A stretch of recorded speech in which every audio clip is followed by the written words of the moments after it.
Assalamualaikum semuanya. Apa kabar kalian? Semoga dalam keadaan sehat dan dilancarkan rezekinya oleh Allah.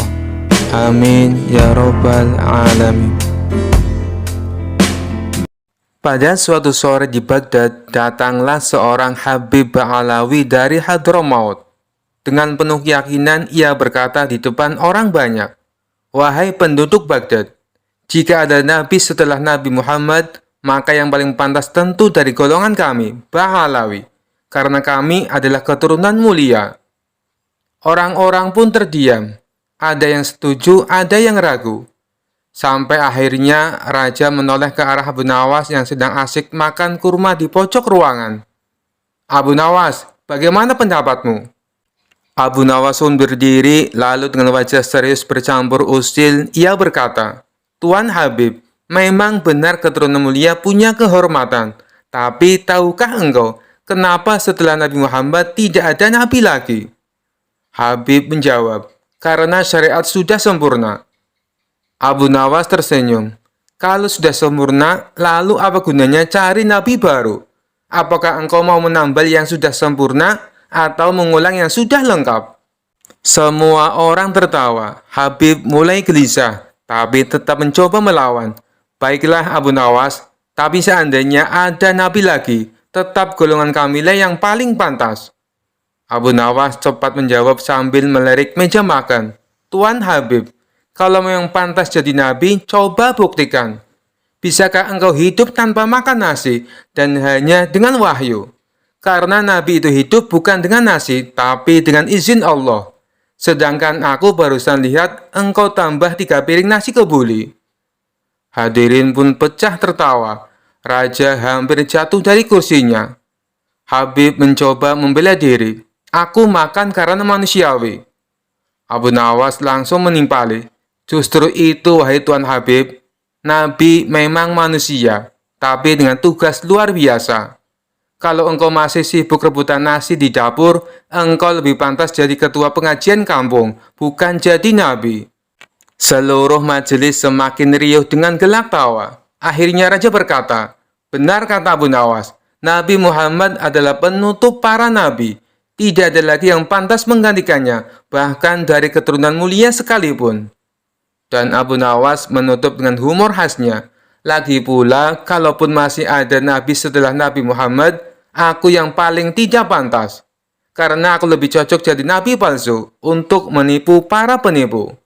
Seketika semua orang tertawa terpingkal-pingkal. Habib Ba'alawi pun hanya bisa tersenyum kecut dan pamit pulang. Kisah selanjutnya. Suatu hari, raja kembali memanggil Abu Nawas ke istana untuk memberi perintah aneh lagi. Raja yang terkenal suka menguji kecerdikan Abu Nawas tersenyum licik dan berkata, "Abu Nawas, kali ini aku punya tugas sangat penting untukmu." Abu Nawas sudah mencium gelagat tak biasa, menjawab dengan hati-hati, "Apa tugasnya, tuanku?" Raja dengan suara lantang berkata, "Aku ingin kau pergi dan mencari ujung bumi. Bawa aku laporan tentang apa yang ada di sana. Jangan kembali sampai kau menemukannya." Abu Nawas yang tahu bahwa perintah ini jelas-jelas mustahil, pura-pura terkejut. Tapi seperti biasa, ia segera berpikir cepat. Dengan wajah serius, Abu Nawas menjawab, "Baik, tuanku. Hamba akan mencari ujung bumi, tapi hamba butuh beberapa persiapan." Raja mengangkat alis penasaran. "Apa yang kau butuhkan kali ini, Abu Nawas?" Abu Nawas dengan tenang menjawab, "Karena perjalanan ini sangat jauh dan berbahaya, hamba butuh bekal yang cukup besar. Sekitar 100 unta penuh dengan makanan, minuman, dan persediaan lainnya. Selain itu, hamba juga butuh pasukan kecil untuk melindungi hamba dari bahaya selama perjalanan." Raja berpikir sejenak lalu setuju. "Baiklah, aku akan berikan semua yang kau minta. Tapi ingat, jangan kembali sebelum kau menemukan ujung bumi."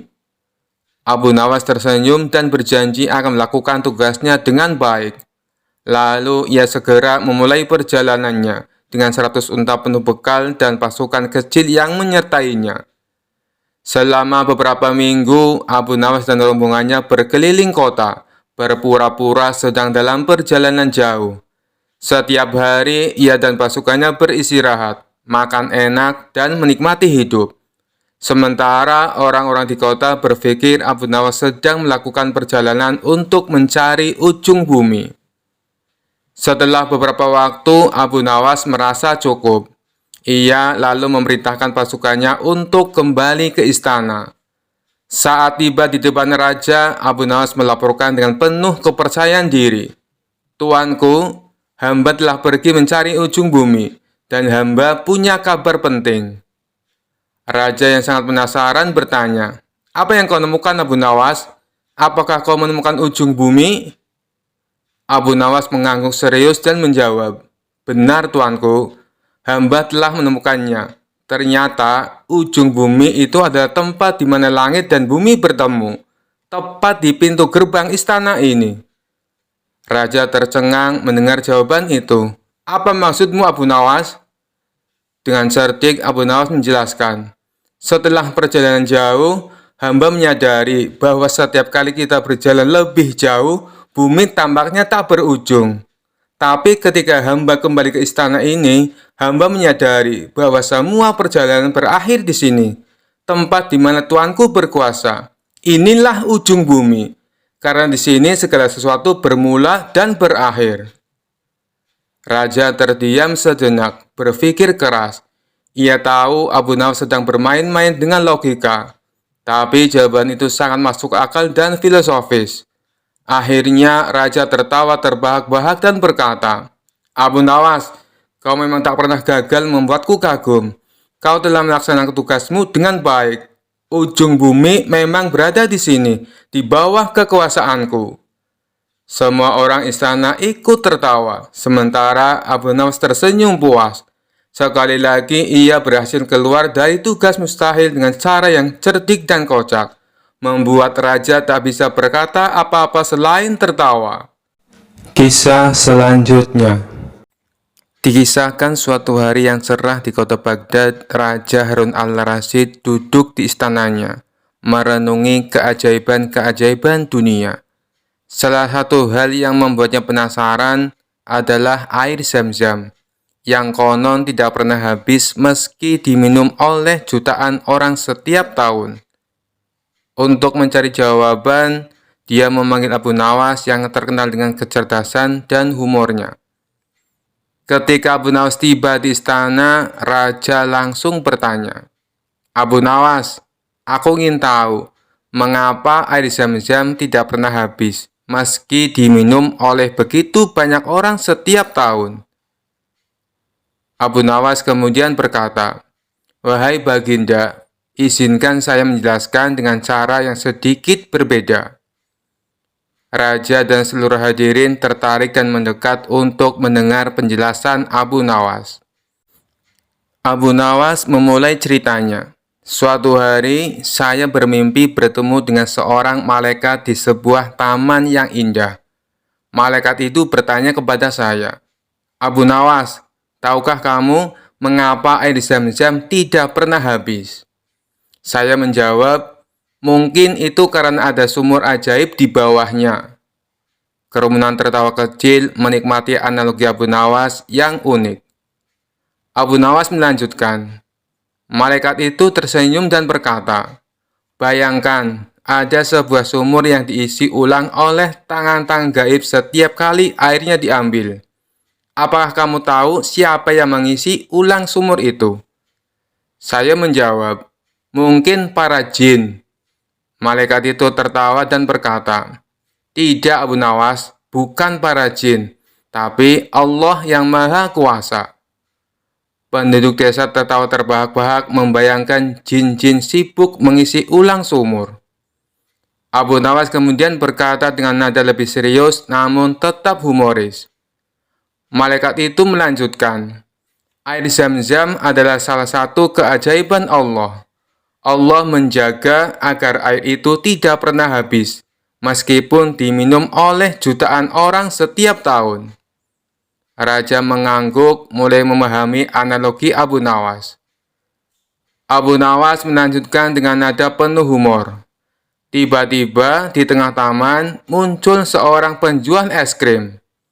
Malaikat itu bertanya kepada penjual es krim, "Apakah kamu tahu mengapa air zam-zam tidak pernah habis?"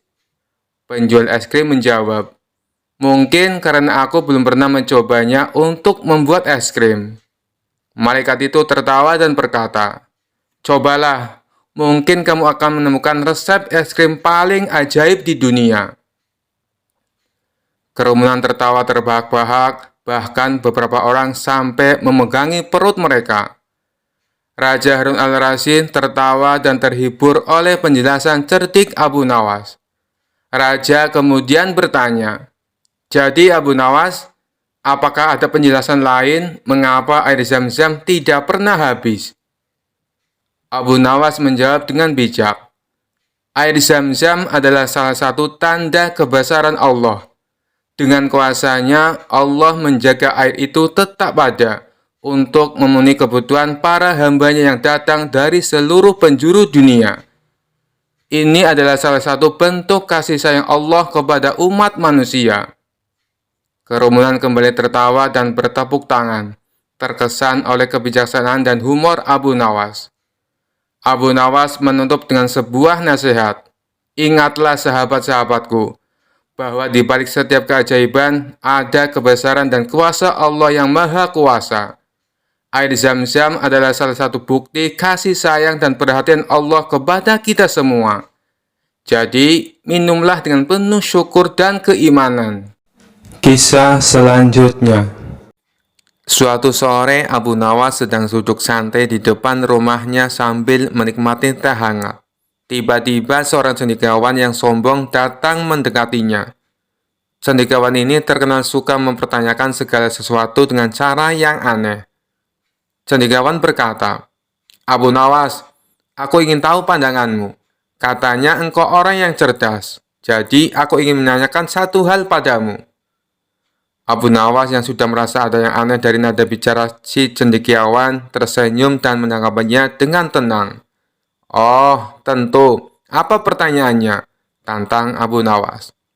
"Untuk apa sebenarnya surga dan neraka itu ada? Jika Tuhan Maha Baik, mengapa Dia tidak mengampuni saja semua orang dan membiarkan semuanya masuk surga? Apa gunanya neraka itu?" ujar cendekiawan. Abu Nawas berpikir sejenak, lalu menatap cendekiawan itu dengan tatapan penuh teka-teki. Dia tersenyum licik, seakan sudah tahu bagaimana harus menjawab. "Pertanyaannya menarik, tapi sebelum aku menjawabnya, biarkan aku menanyakan sesuatu padamu," pinta Abu Nawas. Cendekiawan itu sedikit terkejut. "Apa yang ingin kau tanyakan, Abu Nawas?" Abu Nawas menjawab, "Bayangkan, engkau punya rumah yang indah. Di rumah itu ada taman yang cantik, makanan enak, dan segala yang kau butuhkan untuk hidup bahagia. Sekarang, apakah engkau akan membiarkan orang asing, pencuri, dan penjahat masuk begitu saja di rumahmu, bahkan tanpa izin?" Cendekiawan terperanjat merasa bingung. "Tentu saja tidak. Aku tidak akan membiarkan mereka masuk ke rumahku." Abu Nawas tersenyum lebih lebar. "Nah, surga itu ibarat rumah Tuhan yang indah. Apakah kau pikir Tuhan akan membiarkan siapa saja masuk, bahkan orang yang tidak patuh dan berbuat jahat? Kalau begitu, untuk apa ada aturan kalau semua orang bisa masuk?" Cendekiawan mulai terdiam, tapi masih ingin mencoba menantang. "Lalu, mengapa Tuhan menciptakan neraka? Apa gunanya?" Abu Nawas berpura-pura terkejut. "Oh, tidakkah kau tahu, neraka itu diciptakan untuk mereka yang terlalu sering bertanya hal-hal aneh seperti ini. Kalau tidak ada tempat seperti neraka, di mana lagi kita akan menaruh orang-orang seperti itu?" Cendekiawan itu tiba-tiba terdiam. Wajahnya memerah, bingung antara marah atau tertawa.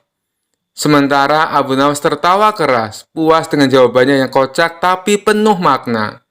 Abu Nawas kemudian melanjutkan, "Lagi pula kau tahu, jika tidak ada neraka, orang-orang akan terlalu santai dan berpikir bahwa mereka bisa berbuat apa saja tanpa konsekuensi. Surga dan neraka itu seperti dua sisi koin. Satu memberikan harapan, yang lain memberikan peringatan. Cendekiawan akhirnya tertawa kecut dan mengangguk. Baiklah, Abu Nawas, sepertinya kau benar. Kali ini aku kalah lagi. Kisah selanjutnya.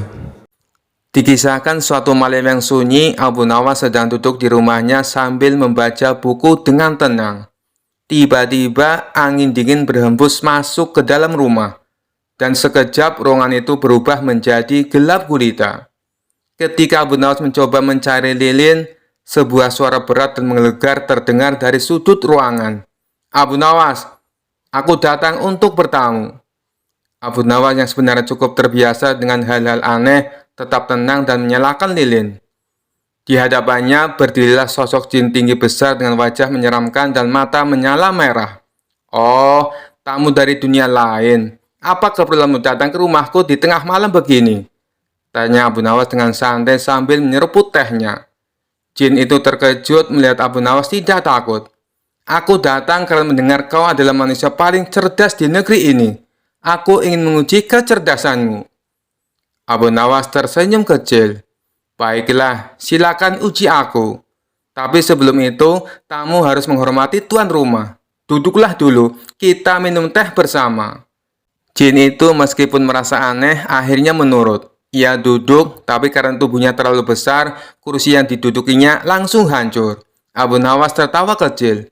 Maaf, kursiku bukan untuk jin. Mungkin kau lebih nyaman duduk di lantai, kata Abu Nawas dengan nada bercanda.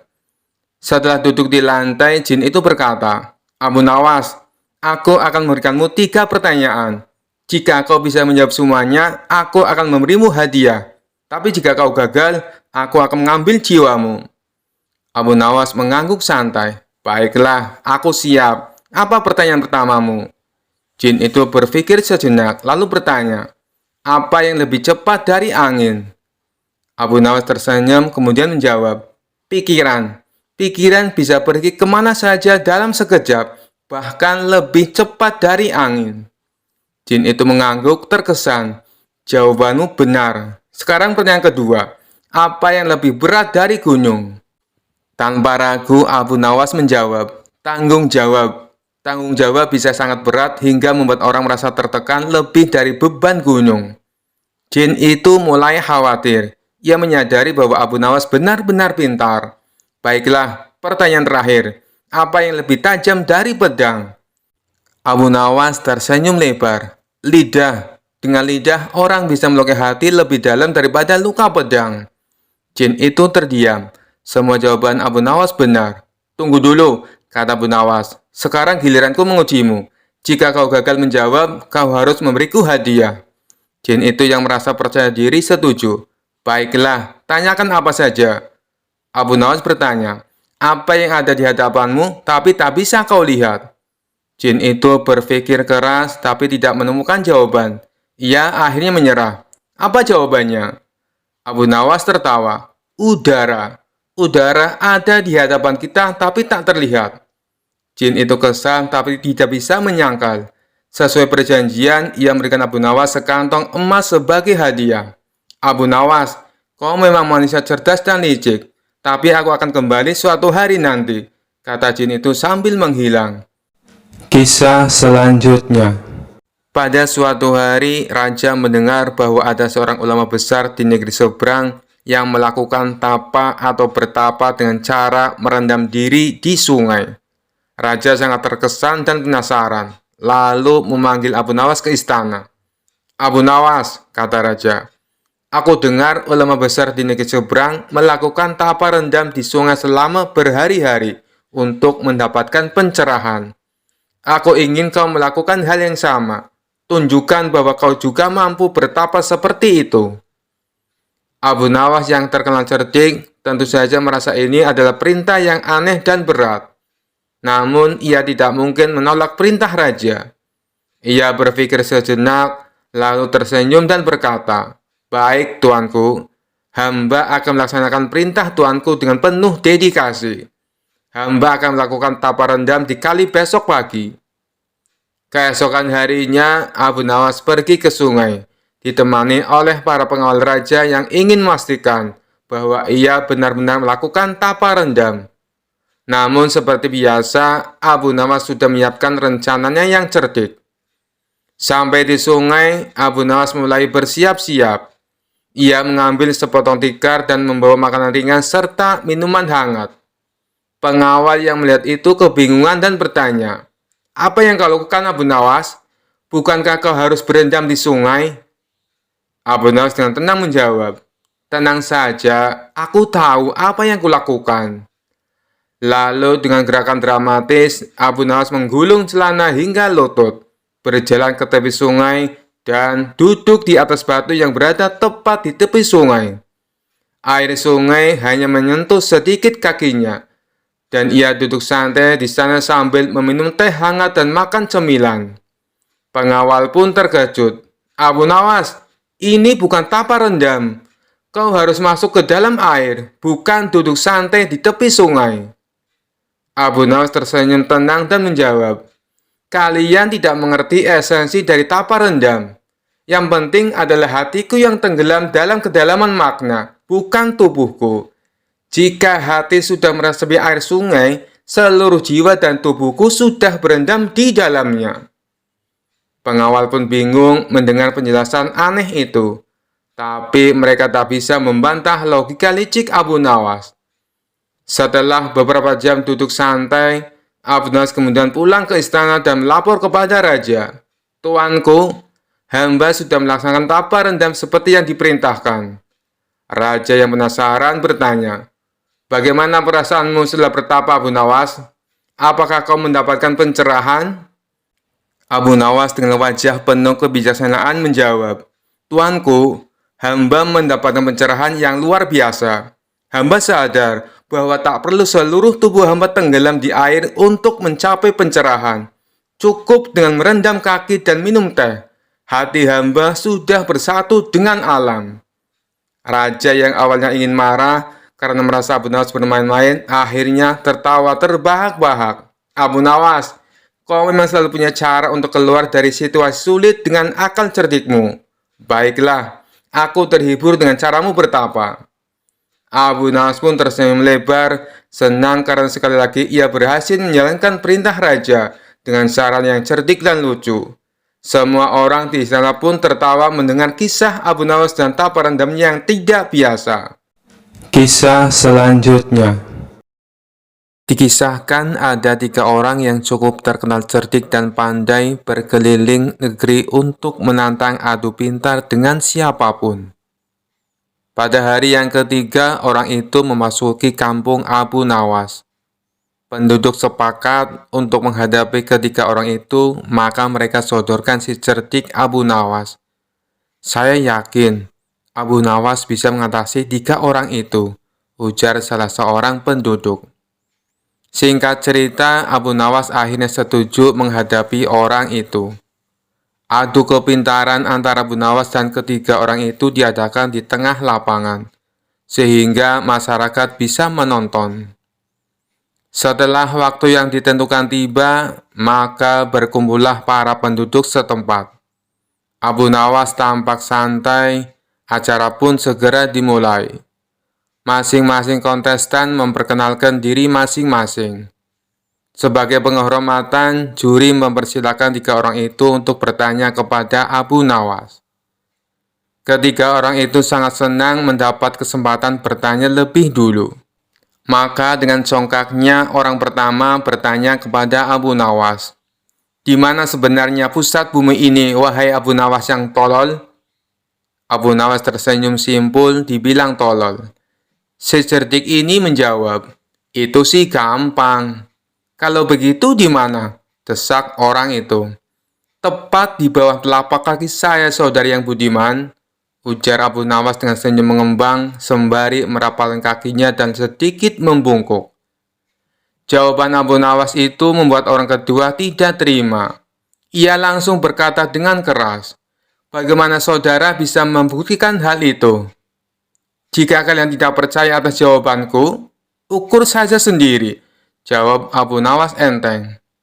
Tampaknya jawaban itu telah membuat orang pertama tertegun, dan hanya biasa diam saja. Untuk itulah tiba giliran orang kedua mengajukan pertanyaan kepada Abu Nawas. Berapa banyak jumlah bintang di langit? Pernyataan yang nyaris sama dan sudah pasti dijawab oleh Abu Nawas dengan mudah. Bintang-bintang yang ada di langit itu jumlah sama dengan rambut yang tumbuh di keledaiku ini, ujar Abu Nawas sembari menuding keledainya yang sedang merumput. Bagaimana saudara bisa membuktikan hal itu? Tanya orang kedua dengan suara tinggi. Nah, kalau tidak percaya, hitung saja rambut yang ada di keledai ini. Nanti saudara akan tahu kebenarannya, jawab Abu Nawas. Itu sih bodoh, akal-akalan saja. Bagaimana orang bisa menghitung bulu keledai? Sanggah orang pintar kedua itu. Nah, kalau aku bodoh, berarti saudara juga bodoh. Bagaimana bisa orang menghitung bintang di langit? Ujar Abu Nawas tak mau kalah. Mendengar jawaban itu, si orang kedua pun langsung mengunci mulutnya. Sekarang tampillah orang yang ketiga. Orang ini konon paling cerdas di antara yang lain. Ia memang agak terganggu oleh kecerdikan Abu Nawas dan dengan ketus ia bertanya. Tampaknya saudara tahu banyak mengenai keledai. Coba saudara katakan padaku, berapa jumlah bulu yang ada di ekor keledai itu? Sebuah pernyataan yang tidak kreatif. Nyaris mirip orang pertama dan kedua. Ini tentu saja membuat Abu Nawas tertawa mengejek. Aku tahu jumlahnya. Jumlah bulu yang ada di ekor keledai ini sama dengan jumlah rambut yang ada di janggut saudara, jawab Abu Nawas dengan senyum-senyum. Bagaimana saudara bisa membuktikan hal itu? Tanya orang ketiga penasaran. Oh, itu mudah saja. Begini saudara. Saudara mencabut sehelai bulu dari ekor keledaiku. Kemudian, saya akan mencabut sehelai rambut dari janggut saudara. Nah, kalau sama, maka yang aku katakan adalah benar. Kalau tidak, berarti saya keliru, jawab Abu Nawas. Tentu saja orang ketiga itu dibuat mati kutu oleh Abu Nawas. Bisa dibayangkan sakitnya jika rambut di janggut itu dicabut satu persatu, sejumlah bulu di ekor keledai Abu Nawas. Orang ketiga tak terima dengan cara menghitung demikian. Hanya saja dia tak bisa berkutik. Para penonton pun menganggap Abu Nawaslah pemenangnya.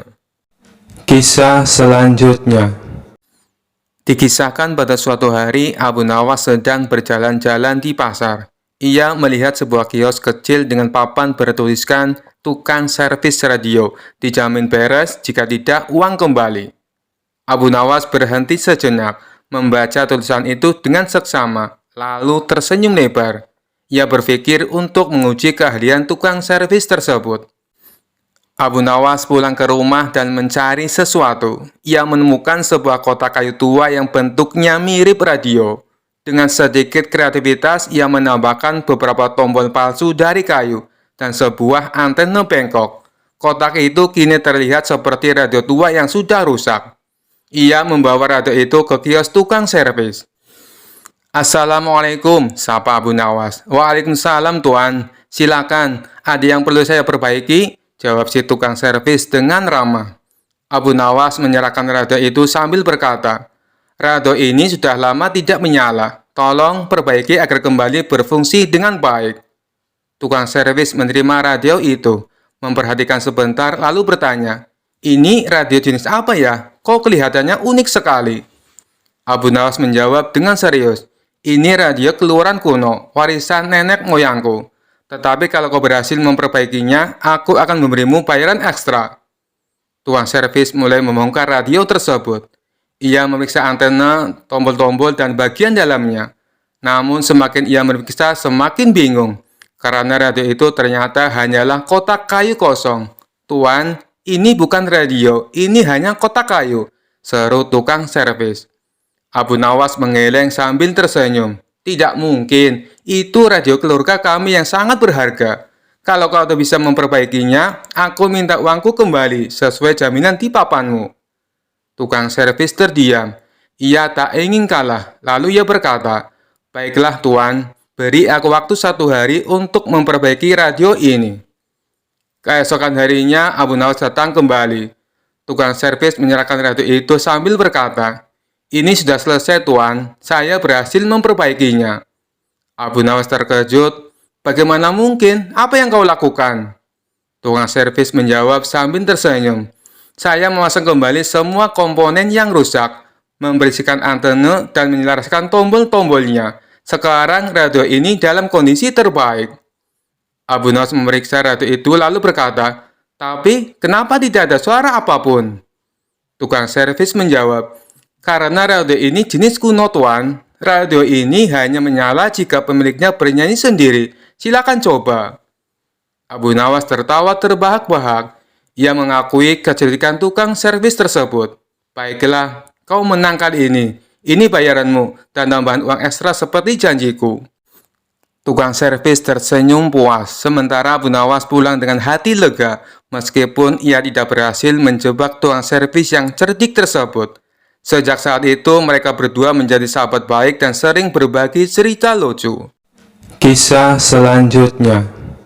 Pada suatu hari, raja sedang gelisah di istana. Ia merasa bosan dengan kehidupan istana yang serba monoton. Untuk menghibur dirinya, ia memanggil Abu Nawas dan memberinya sebuah misi yang tidak biasa. "Abu Nawas," kata raja, "aku mendengar ada sebuah tongkat ajaib yang bisa mengabulkan permintaan apa saja. Aku ingin kau mencarinya dan membawanya ke sini. Kalau kau gagal, aku akan memerintahkan pengawal untuk menghukummu." Abu Nawas yang terkenal licik dan penuh akal tersenyum kecil. "Baginda, apakah Anda yakin tongkat seperti itu ada?" "Tentu saja ada," seru raja. "Aku mendengar cerita itu dari seorang pengembara. Jadi, pergilah dan jangan kembali tanpa tongkat itu." Abu Nawas pun pergi ke pasar, berpura-pura mencari tongkat ajaib. Ia bertanya kepada para pedagang, pengrajin, hingga pengemis. Tentu saja tidak ada yang tahu apa itu tongkat ajaib. Setelah seharian berkeliling, ia memutuskan untuk pulang ke rumah dengan sebuah rencana cerdik. Keesokan harinya, Abu Nawas kembali ke istana membawa sebuah tongkat kayu biasa yang ia temukan di pinggir sungai. Dengan percaya diri, ia menyerahkan tongkat itu kepada raja. "Baginda, inilah tongkat ajaib yang Anda cari," katanya sambil membungkuk. Raja mengamati tongkat itu dengan penuh rasa penasaran. "Apa buktinya bahwa tongkat ini ajaib, Abu Nawas?" tanya sang raja. Abu Nawas tersenyum misterius. "Baginda, tongkat ini hanya akan menunjukkan keajaibannya jika digunakan oleh orang yang jujur.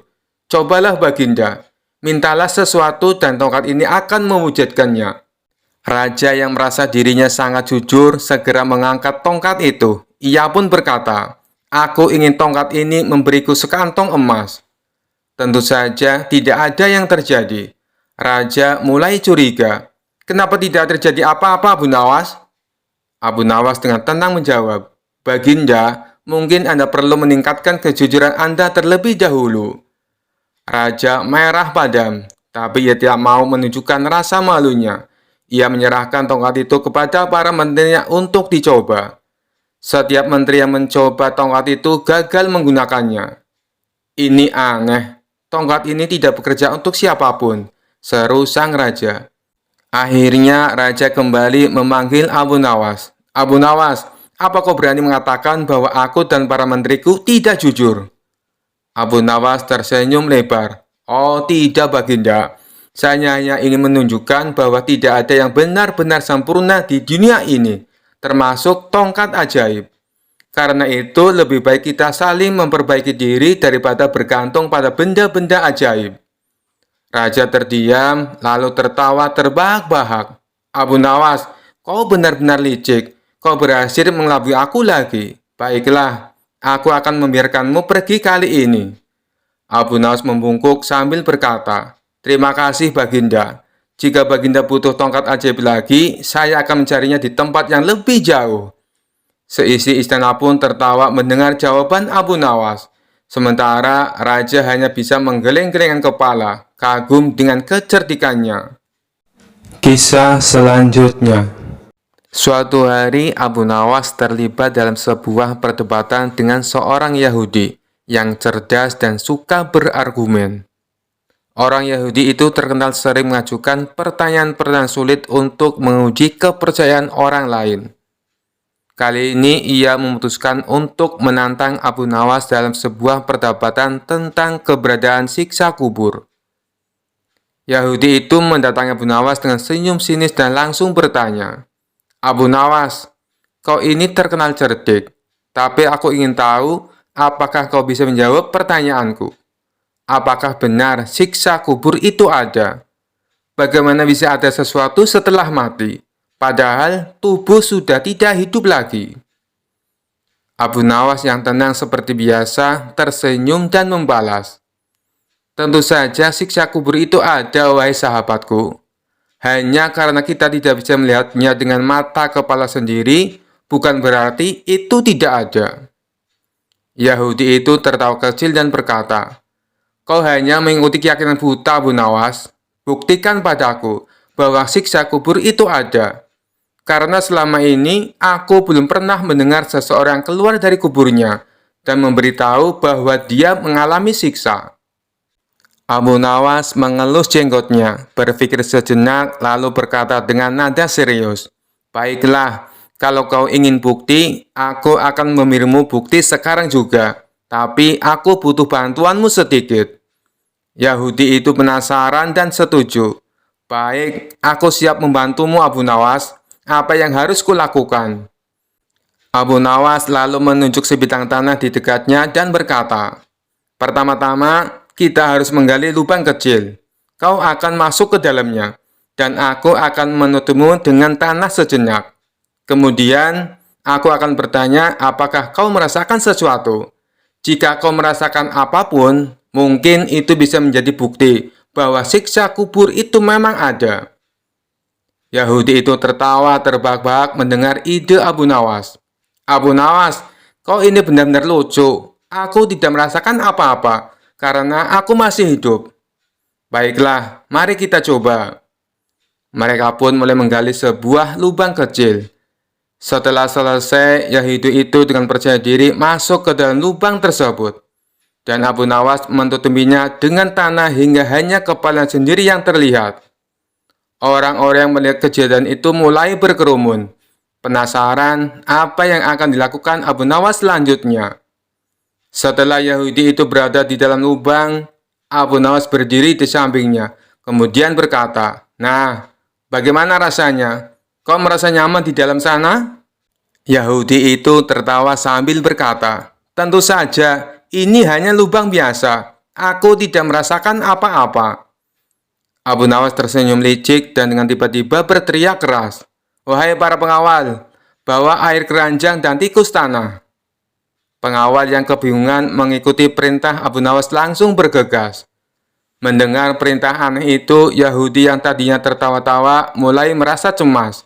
"Untuk apa kau memanggil air dan tikus, Abu Nawas?"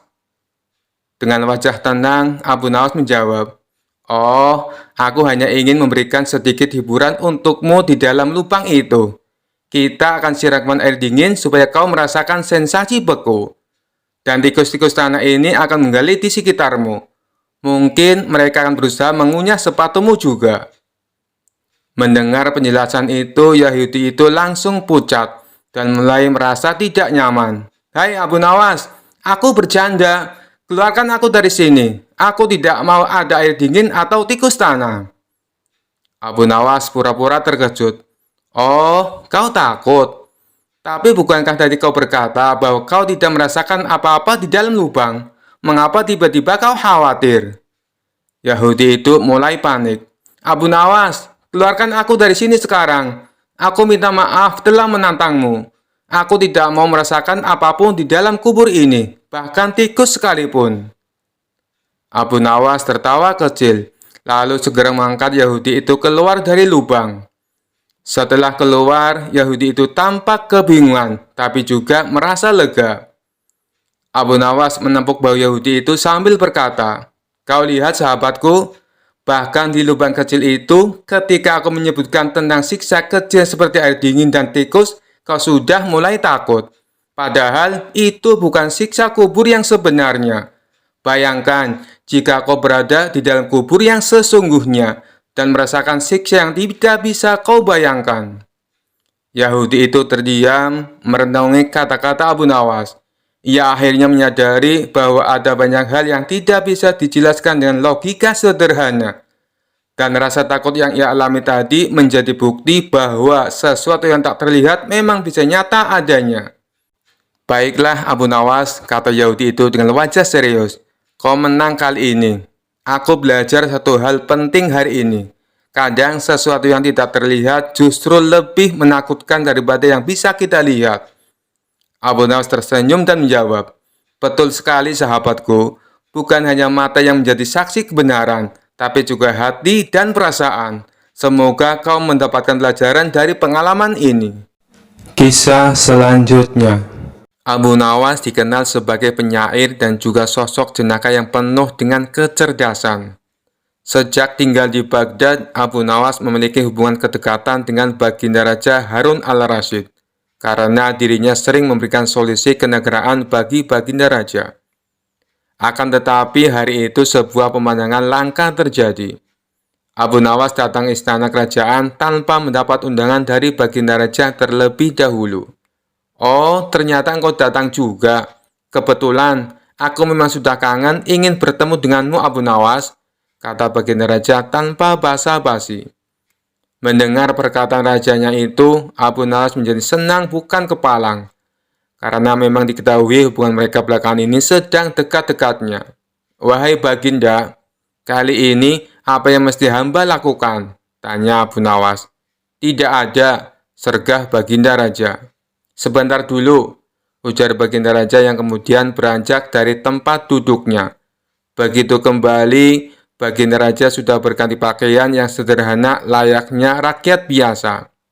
Aku ingin ke rumahmu Abu Nawas, titah Baginda Raja. Untuk apa Baginda ke rumah hamba? Tanya Abu Nawas heran dan kaget. Abu Nawas merasa belum memikirkan sebelumnya jika Baginda ingin ke rumahnya. Istrinya pun tidak ada di rumah. Abu Nawas berpikir siapa yang akan menyiapkan hidangan untuk Baginda Raja. Intinya aku mau ke rumahmu, ujar Baginda dengan sedikit memaksa. Karena tidak ingin membantah perintah rajanya, akhirnya Abu Nawas mengiyakan ajakan Baginda tersebut. Tanpa ada pengawal, Baginda dan Abu Nawas berjalan kaki menuju rumah Abu Nawas, yang jaraknya tidak begitu jauh dari istana kerajaan. Sesampainya di rumah Abu Nawas, Baginda tidak menyangka jika rumah Abu Nawas sangat sederhana. Tak ada barang berharga di rumah itu. Di mana istrimu Abu Nawas? Tanya Baginda Raja. Istri hamba sedang menjenguk orang tuanya Baginda, jawab Abu Nawas. Kebetulan saya datang ke rumahmu ingin belajar tentang kebijaksanaan hidup darimu, kata Baginda. Abu Nawas masih belum mengerti dengan maksud Baginda Raja. Ia hanya berpikir sejenak. Abu Nawas menyadari permintaan Baginda tidak mungkin bisa ditolak. Setelah berpikir, akhirnya ia mengerti bahwa kebijaksanaan yang dapat dipelajari dengan praktek. Baginda juga tidak keberatan menemani Abu Nawas dan melihat perilakunya. Dengan demikian, malam itu Baginda tidak kembali ke istana. Baginda berencana menginap di rumah Abu Nawas. Abu Nawas lalu menggosok-gosok sebuah kayu membuat api. Api kecil itu ditiup-tiupnya hingga menyala. Mengapa api itu engkau tiup Abu Nawas? Tanya Baginda Raja penasaran. Agar panas dan lebih besar apinya Baginda, jawab Abu Nawas. Setelah api itu membesar, Abu Nawas kemudian memasak sop. Setelah sop itu matang, Abu Nawas menuangkannya ke dalam 2 mangkok. Ia mengambil mangkoknya dan meniup sop tersebut. Lalu, mengapa sop itu engkau tiup Abu Nawas? Tanya Baginda Raja lagi. Agar lebih dingin dan enak dimakan Baginda, jawab Abu Nawas. Aku rasa aku tidak jadi belajar darimu, katus Baginda Raja mengagetkan Abu Nawas. Engkau tidak bisa konsisten dengan pengetahuanmu, lanjut Baginda Raja diiringi senyum kecut dari Abu Nawas. Akhirnya Baginda Raja tidak jadi menginap di rumah Abu Nawas. Malam itu Baginda Raja memutuskan untuk pulang ke istana diantar Abu Nawas. Di tengah perjalanan, keduanya bicara tentang berbagai hal. Ngomong-ngomong, berapa umurmu Abu Nawas? Tanya Baginda Raja. 40 tahun Baginda, jawab Abu Nawas. Loh, perasaan beberapa tahun yang lalu engkau menyebut angka yang sama? Tanya Baginda Raja kembali. Hamba konsisten Baginda, jawab Abu Nawas dengan sedikit tersenyum. Karena jawaban tersebut, Baginda akhirnya mengakui bahwa Abu Nawas memiliki kecerdasan. Begitu juga akhirnya Baginda sadar telah belajar hidup bijaksana kepada Abu Nawas. Kisah selanjutnya. Pada suatu hari di sebuah wilayah kerajaan, Raja memutuskan akan mengadakan pemilihan bupati untuk sebuah daerah terpencil. Namun karena kandidat yang mendaftar tidak memuaskan, Raja malah mendapat ide aneh. Aku ingin pemilihan ini berbeda. Abu Nawas, kau akan melawan tong kosong dalam pemilihan bupati kali ini, ujar Raja sambil tertawa. Abu Nawas bingung sekaligus penasaran. Baginda, bagaimana mungkin saya melawan tong kosong? Bukankah tong itu tidak bisa berbicara? Itu tugasmu untuk membuktikan bahwa kau pantas menang melawan sesuatu yang bahkan tidak bisa berbicara, kata sang raja. Pada hari debat kandidat, warga berbondong-bondong datang ke alun-alun untuk menyaksikan hal yang tak biasa. Di satu sisi panggung, Abu Nawas berdiri dengan tegak penuh percaya diri. Di sisi lain, sebuah tong kosong berdiri tegak tanpa gerak. Moderator memulai debat. Kandidat pertama, Abu Nawas, apa visi dan misi Anda? Abu Nawas tersenyum lebar. Visi saya adalah membangun daerah ini menjadi lebih makmur. Misi saya adalah mengutamakan keadilan, pendidikan, dan kesejahteraan rakyat. Seluruh warga bersorak, kemudian moderator beralih ke tong kosong. Kandidat kedua, silakan sampaikan visi dan misi Anda. Hening, tentu saja tong kosong tidak bisa menjawab. Abu Nawas tidak menyia-nyiakan kesempatan ini. Lihatlah saudara-saudaraku, calon lawan saya ini bahkan tidak bisa bicara. Bagaimana dia bisa memimpin kalian? Kata Abu Nawas sambil tertawa kecil. Selama masa kampanye, Abu Nawas menggunakan segala akalnya. Ia mendatangi warga sambil membawa tong kosong itu kemana-mana. Saudara-saudara, tong ini kosong, tidak punya isi. Kalau kalian memilihnya, sama saja dengan memilih pemimpin yang tidak bisa memberi apa-apa. Pilihlah aku, yang punya isi kepala dan hati. Warga tertawa terbahak-bahak mendengar kampanye Abu Nawas. Dalam waktu singkat, popularitasnya melonjak. Saat hari pemilihan tiba, suara warga bulat memilih Abu Nawas. Setelah hasil diumumkan, Raja memanggil Abu Nawas ke istana. Abu Nawas, kau telah membuktikan dirimu. Tapi katakan, bagaimana kau bisa yakin akan menang melawan tong kosong? Abu Nawas tersenyum kemudian berkata, Baginda, rahasianya adalah mengingatkan rakyat bahwa pemimpin kosong hanya akan membuat rakyat kelaparan. Dan aku rasa tong kosong itu tidak keberatan kalah, karena dia memang tidak punya apa-apa untuk dipertaruhkan. Raja tertawa terbahak-bahak. Abu Nawas, kau memang cerdas sekaligus licik. Aku bangga padamu. Sejak saat itu, cerita tentang Abu Nawas melawan tong kosong menjadi legenda yang terus diceritakan sebagai lelucon tentang pemilihan yang aneh, tetapi penuh hikmah. Pemimpin yang berisi lebih baik daripada tong kosong, kata Abu Nawas sambil tersenyum puas. Kisah selanjutnya.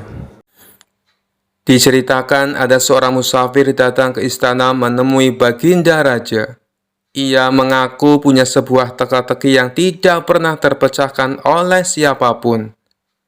Baginda Raja yang memang suka dengan permainan tersebut meminta si musafir untuk menunjukkan teka-tekinya. Apakah teka-tekimu berupa pertanyaan? Tanya Baginda Raja. Bukan paduka yang mulia, jawab si musafir. Baiklah, coba tunjukkan padaku. Barangkali aku bisa menebaknya, balas Baginda Raja. Kemudian si musafir membuat garis lingkaran dengan menggunakan tongkatnya. Silahkan paduka, jawab si musafir. Apa yang harus aku jawab? Bukankah itu hanya sebuah lingkaran? Tanya Baginda Raja bingung. Jawabannya bukan dengan kata-kata, Paduka. Tapi Paduka harus membuat garis di antara lingkaran itu. Jelas si pemuda. Mendengar hal itu, Baginda Raja bertambah bingung. Akhirnya Baginda Raja mengundang para pejabat istana dan seluruh orang terbelajar untuk menjawab teka-teki yang aneh itu. Akan tetapi, mereka semua tidak ada yang bisa menebaknya. Jangankan untuk menebak, untuk memahami maksud teka-tekinya saja, mereka sama sekali tidak tahu. Hal ini membuat Baginda Raja menjadi marah. Jika kalian tidak dapat menjawab teka-teki orang ini, maka aku akan berikan seluruh kekayaan kalian kepadanya, ancam Baginda Raja. Seluruh pejabat istana dan orang-orang terbelajar pun mulai gelisah. Lalu mereka meminta waktu 24 jam untuk memahami teka-teki tersebut. Baginda Raja pun menyetujui permintaan mereka. Namun setelah sehari berlalu, mereka masih saja belum menemukan solusinya. Bagaimana? Apakah kalian sudah mendapatkan jawabannya? Tanya Baginda Raja. Ampun Paduka yang mulia, kami sangat bingung. Jangankan untuk menjawab teka-tekinya, memahami maksudnya saja kami tidak tahu. Jawab salah satu dari mereka. Tapi saya punya solusinya Paduka. Sebaiknya kita undang saja Abu Nawas. Saya kira tidak ada seorang pun kecuali dia yang dapat memberikan jawaban dengan tepat untuk teka-teki seperti ini. Kata mereka melanjutkan. Baiklah, sekarang kalian cari Abu Nawas dan bawa dia ke sini, perintah Baginda Raja. Maka mereka pun pergi ke rumah Abu Nawas untuk meminta pertolongan. Di depan Abu Nawas, para pejabat istana ini mengadukan permasalahan yang dihadapinya. Tolonglah kami Abu Nawas, kalau sampai teka-teki ini tidak terjawab, seluruh harta kekayaan kami akan diberikan kepada orang musafir itu, pinta mereka. Kalau aku bisa menjawabnya, apa yang akan aku dapatkan? Tanya Abu Nawas. Kami akan memberikanmu keledai yang bagus. Nanti kami akan mengajakmu ke pasar hewan. Kamu boleh pilih keledai mana yang kamu sukai. Jawab mereka. Mengetahui hadiah yang akan didapatkan, Abu Nawas seketika menjadi semangat. Ayo, kita ke istana sekarang, ajak Abu Nawas. Mereka pun lalu berangkat bersama-sama. Sesampainya di sana, Abu Nawas langsung menghampiri si musafir. Tunjukkan padaku teka-tekimu. Aku siap menjawabnya, pinta Abu Nawas.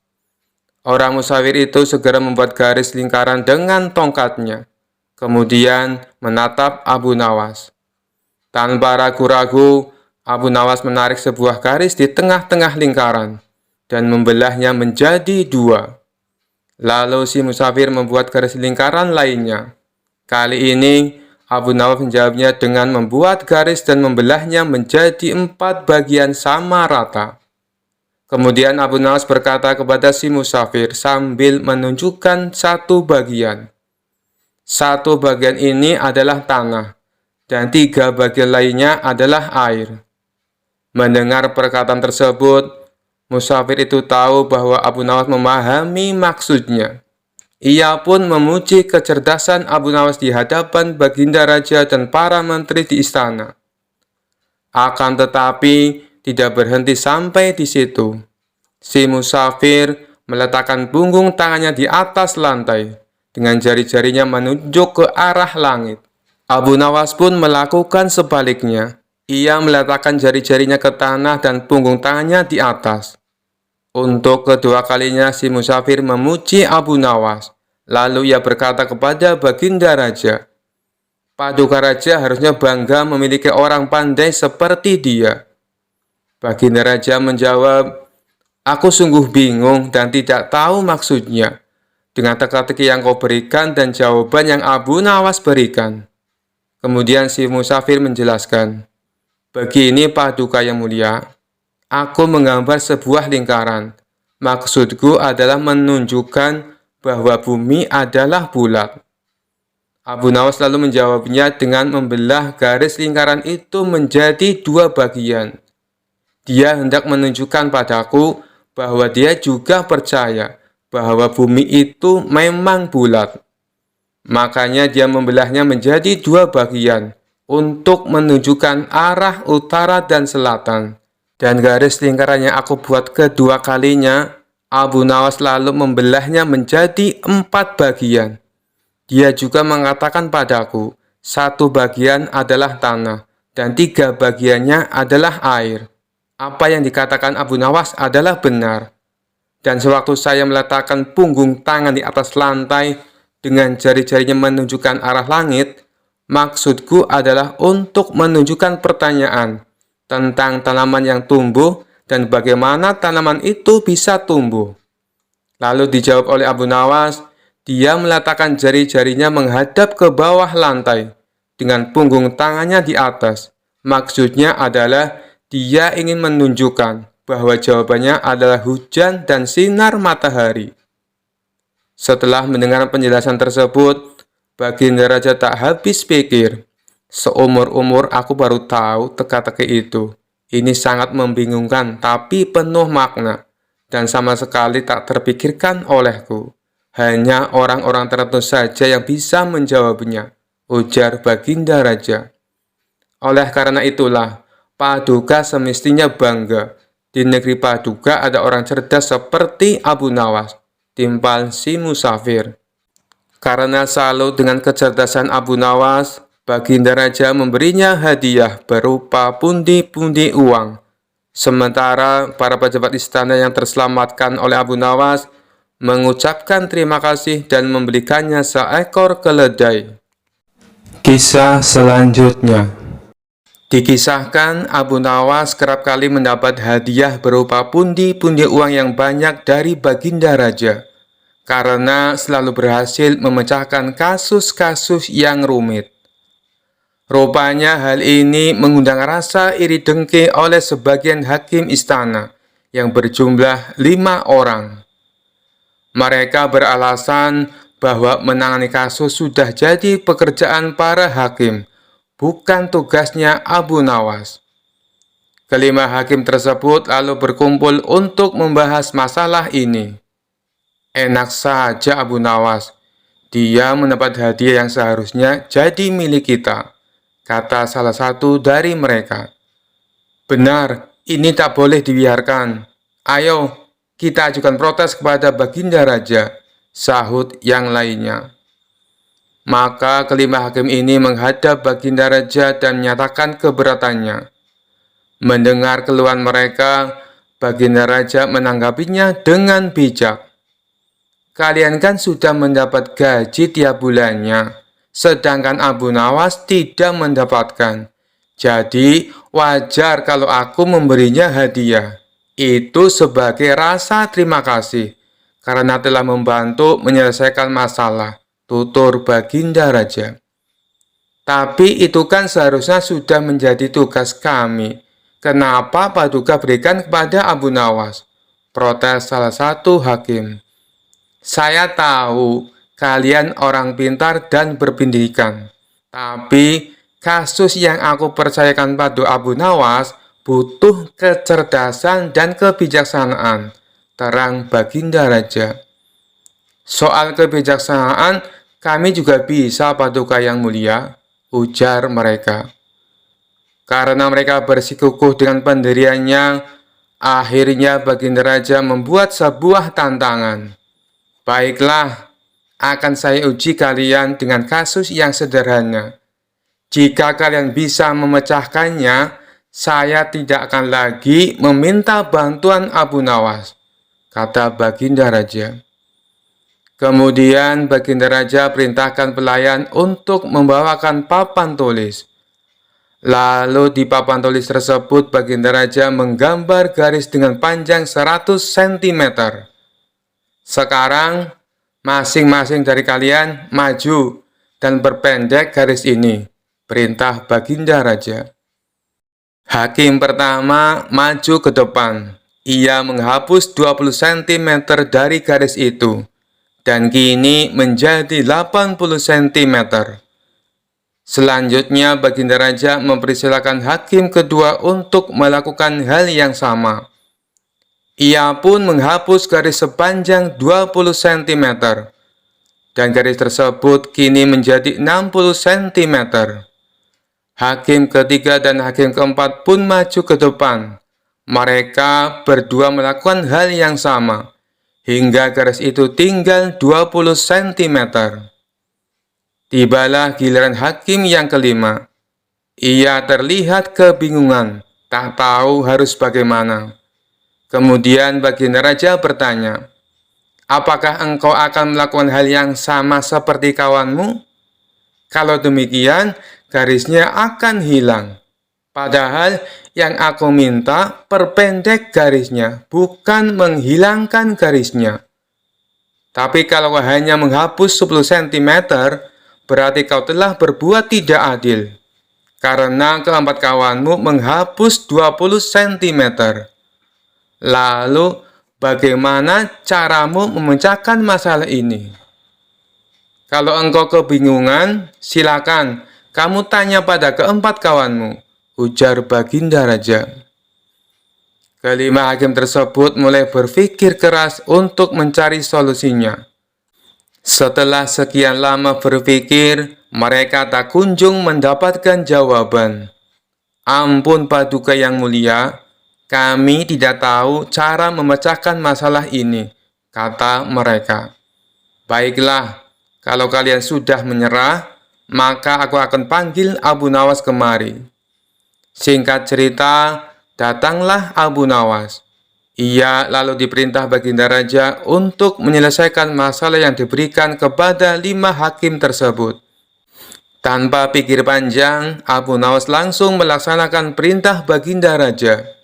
Ia tidak menghapus garis yang tersisa 20 cm. Akan tetapi, ia menggambar garis yang baru, yang panjangnya 120 cm. Garis tersebut lebih panjang daripada garis yang pertama yang dibuat oleh Baginda Raja. Setelah Abu Nawas selesai dengan tugasnya, Baginda Raja lalu berkata kepada mereka, "Kalian lihat sendiri kan, bagaimana cara Abu Nawas menyelesaikan masalah untuk membuat garis menjadi pendek. Kalian tak perlu menghapusnya, cukup membuat garis baru yang lebih panjang. Maka garis pertama akan menjadi lebih pendek dengan sendirinya." Mendengar hal itu, kelima hakim tersebut menyadari akan kekeliruannya dan mengakui kecerdasan Abu Nawas akan sifat bijaknya dalam menyelesaikan sebuah masalah. Sekian dulu perjumpaan kita kali ini. Sampai bertemu lagi di kisah-kisah selanjutnya. Terima kasih yang sudah subscribe dan setia menonton channel ini. Wassalamualaikum warahmatullahi wabarakatuh.